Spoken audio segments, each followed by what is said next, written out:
Hi, I'm Dongshan. Welcome to Digging into China, where we explore China in depth to reveal unique perspectives. Today, we'll discuss the Taiwan Strait crisis. There's a possibility of war or military conflict breaking out in the Taiwan Strait, and this issue has recently regained attention, amplified by media coverage. Let's explore this topic.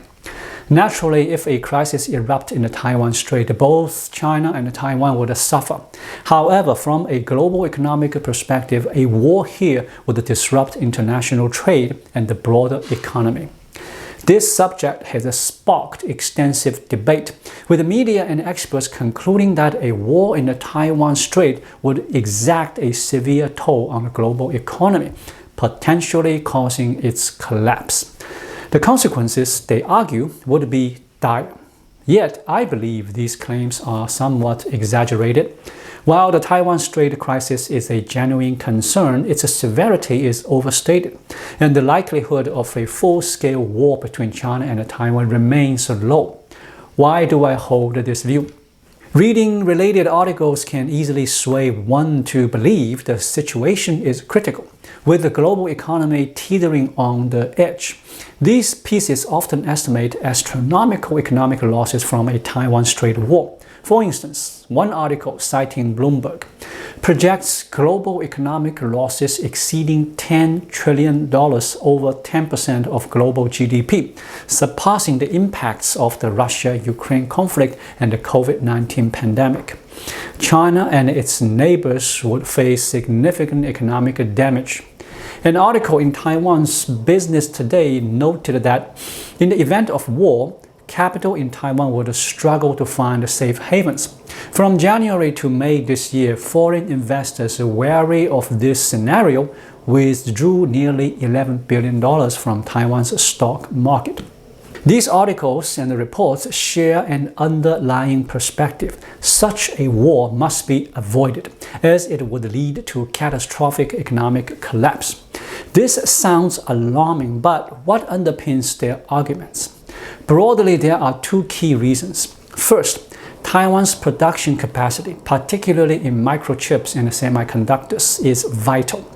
According to Taiwan's Industrial Technology Research Institute, by the end of 2025, Taiwan's semiconductor production will account for 17% of global capacity, with advanced production below 7 nanometers comprising 63% of the world's supply. If current trends persist by 2030, Taiwan could dominate 80% of global semiconductor production. Given semiconductors' critical role in modern economies, war-related disruptions to Taiwan's capacity could, in theory, deliver a crippling blow to the global economy. Second, the Taiwan Strait is a crucial trade route, integral to global supply chains. A U.S. Naval Institute report cited by Newsweek states that half of the world's 5,400 container ships traverse the Taiwan Strait. The cargo density here exceeds that of the Cape of Good Hope and the Suez Canal, underscoring the strait's immense transport volume. A study by Washington Center for Strategic and International Studies, CSIS, quantified the value of goods transiting the Taiwan Strait.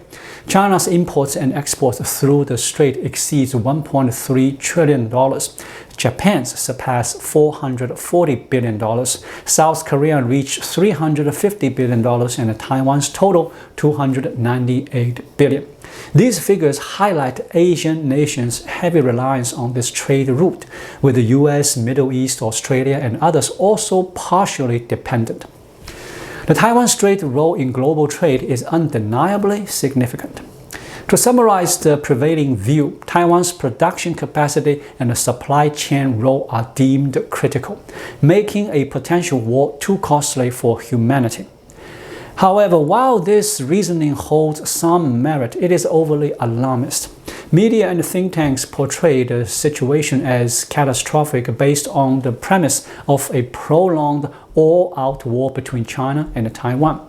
This is a prerequisite for their dire predictions. If the conflict is less intense or short-lived, it would not fatally disrupt the global economy.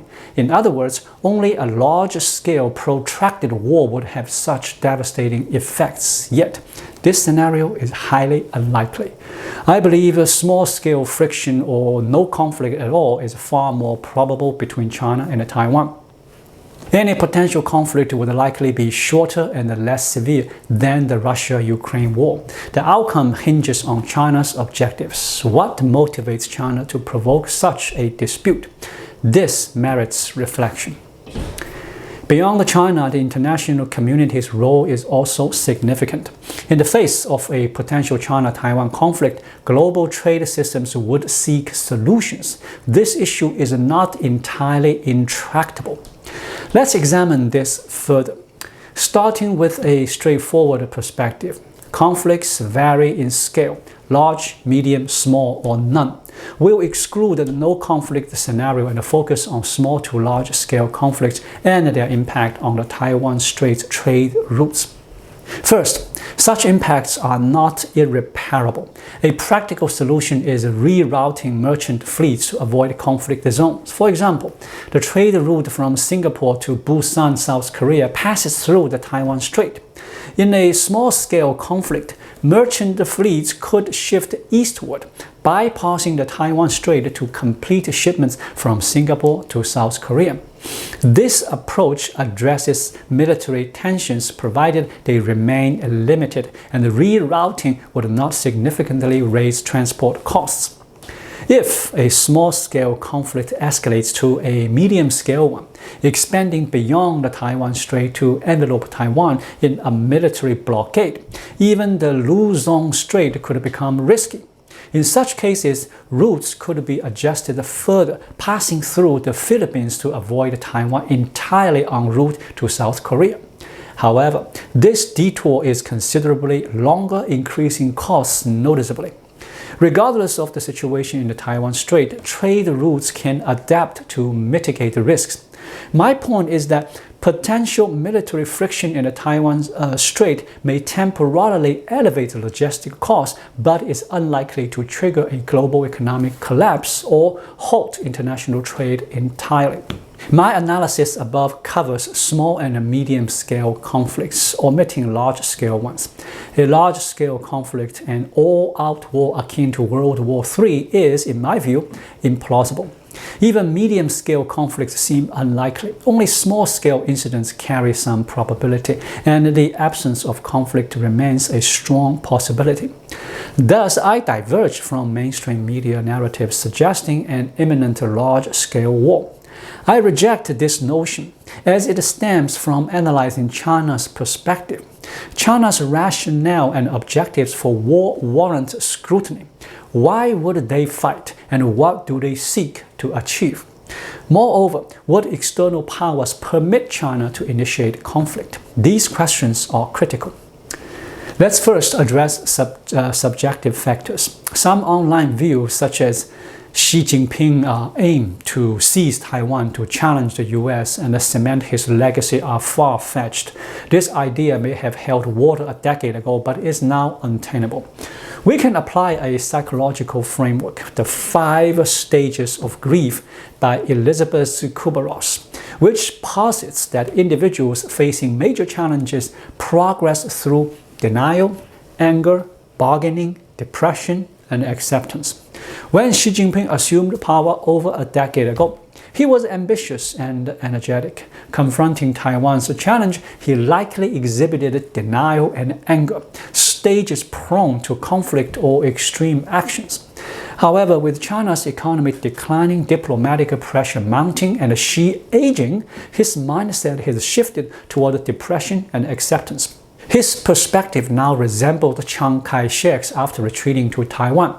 Chiang, too, traversed the 5 stages regarding retaking the mainland, starting with ambition but ending in depression, accepting the impossibility of his goal and ruling Taiwan as a dictator.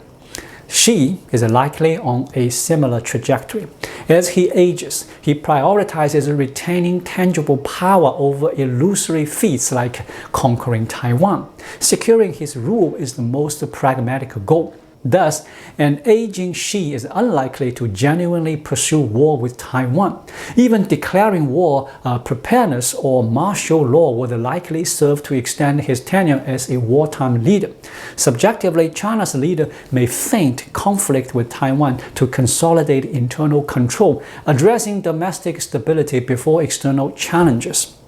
Turning to objective factors, the Quincy Institute for Responsible Statecraft's June analysis outlines the 3 reasons China cannot invade Taiwan. First, China's heavy reliance on Taiwan's semiconductors. A large-scale war disrupting Taiwan's semiconductor production would severely damage China's economy. Second, a military blockade of the Taiwan Strait, given Taiwan's pivotal trade role in Asia, would harm East and Southeast Asian economies, alienating China's neighbors and leading to diplomatic isolation. Third, China's struggling economy cannot sustain a war, which ultimately depends on economic and logistical capacity. A declining economy undermines China's ability to endure conflict.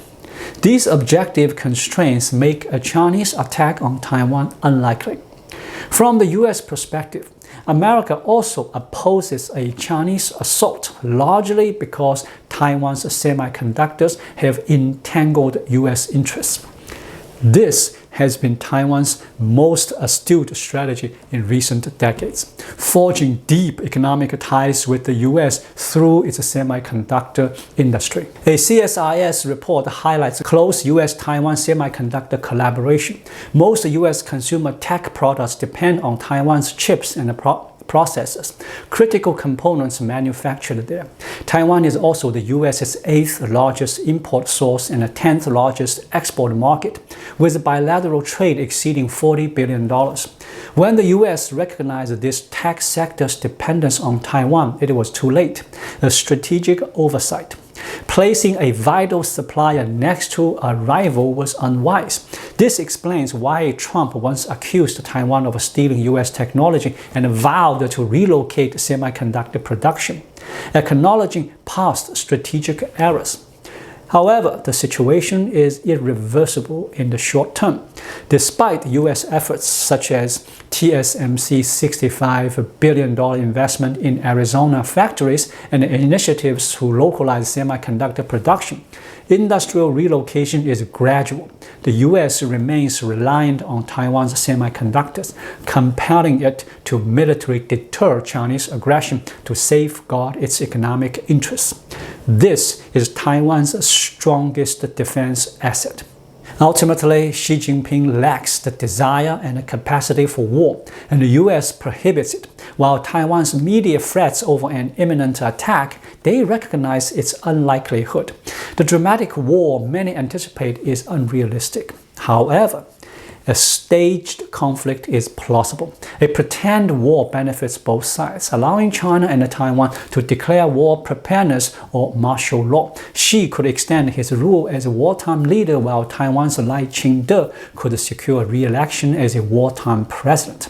This alignment of interests, though absurd and ironic, reflects the reality of Chinese politics.